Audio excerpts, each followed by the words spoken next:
গৰমো দিছে ভাগৰো লাগছি কি কৰো এতিয়া অলপ বহিয়ে ল'ব লাগিব এই ৰা পানীটো আনবা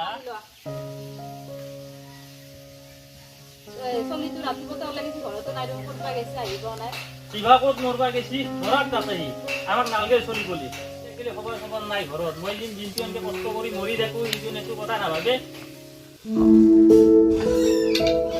ও দুটা দুটা কেমন লগৰ চলি কথা সব গাড়ী লৈছে সব গাড়ী লাগে গাড়ী লাগে মই মোক গাড়ী লাগে। দিন মই এনেকে কষ্ট কৰি বেৰে মই নাজনো এতিয়া মই নাজনো হাজিৰা কৰি পইচা আনো ঘৰত পুহি আছো তো এটা বুজি পাই না মই একো নাজনো মোক গাড়ী